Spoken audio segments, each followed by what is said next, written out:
This is the Baltimore Bridge before the collapse. Now imagine driving home, crossing a familiar bridge, trusting the steel and concrete beneath you. Suddenly, the unthinkable happens. The bridge buckles, crumbling into the dark water below. Vehicles plunge, lives are lost. This isn't fiction, it's the chilling reality of the Baltimore Key Bridge collapse. I'm fascinated and horrified by infrastructure failures. When things built to withstand time and weight suddenly give way, we need to ask why. Today, we're dissecting the Baltimore disaster. We'll walk the bridge, uncover lapses in judgment, and examine the lasting consequences of this catastrophic event. Before the disaster, the Francis Scott Key Bridge was a familiar sight to Baltimore commuters. Its three arching steel trusses were its most striking feature, a visual reminder of the bridge's decades-long service. While still structurally sound, the bridge displayed the telltale signs of its age: faded paint, weathered surfaces, and the occasional patch of rust hinted at the wear and tear from years of exposure to the elements. As part of the busy I-695 beltway, the bridge carried 8 lanes of traffic, a constant flow of cars and trucks. It wasn't perfect, requiring routine maintenance like pothole patching, joint repairs, and frequent deck resurfacing, the typical struggles of aging infrastructure. Past inspections had noted signs of deterioration in the concrete and steel, likely under close monitoring by engineers. Yet, while these issues were concerning, they weren't considered an immediate threat of collapse. To the average driver, the Francis Scott Key Bridge was simply a functional, if slightly weathered part of their daily routine. It blended into the landscape, a testament to both its longevity and the unseen wear and tear that comes with decades of service. Despite its well-earned reputation as a workhorse, the bridge was ultimately a complex structure, balancing the burden of constant use with the gradual but relentless effects of time. No one could have predicted that this balance would be shattered so suddenly, or that the familiar sight of the Francis Scott Key Bridge would soon become a symbol of unimaginable tragedy. The Francis Scott Key Bridge is a lifeline. Built in the 1970s, it carries traffic on I-695 over the Patapsco River, vital to Baltimore's economy. Sure, it had its share of wear and tear, the routine stuff. But on March 26, 2024, routine turned to disaster. A massive 9-year-old container ship, the MV Dali, was departing Baltimore. Suddenly, it lost power. The ship's panicked crew issued a mayday call, scrambling authorities. But the Dali, now a runaway vessel, ploughed straight into a key support pier of the bridge. The impact was brutal.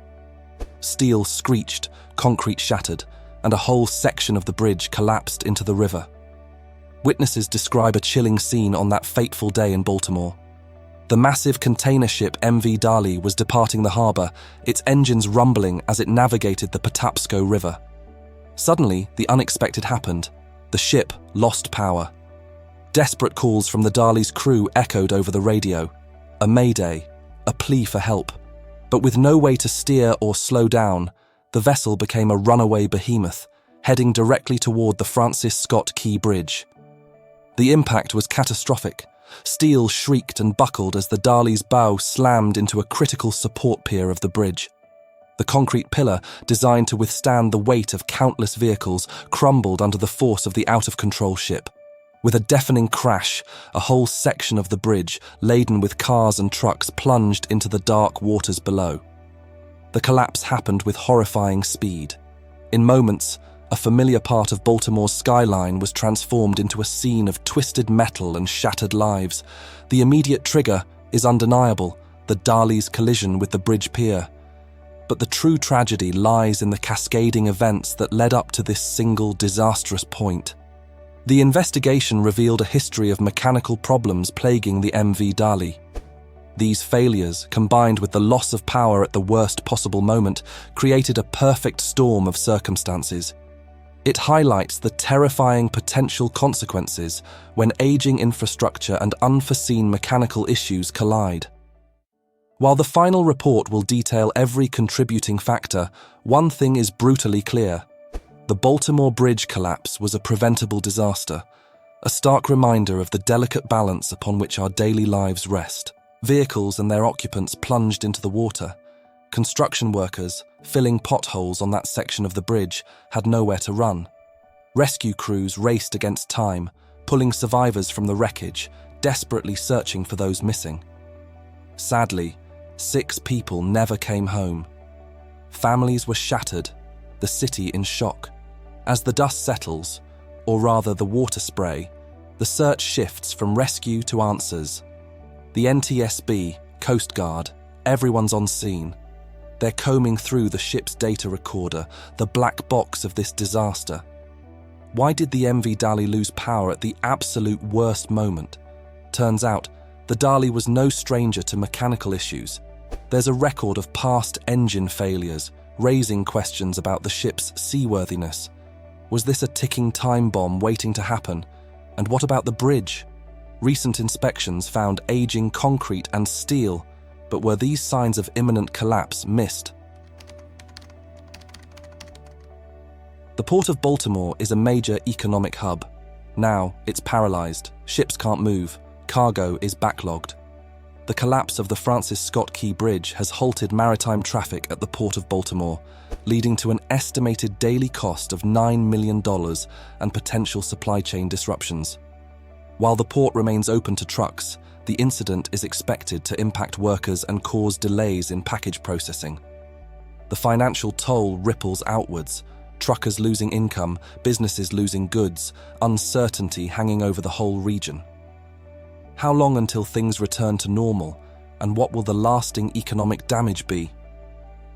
The investigation deepens. We hear from maritime experts, engineers.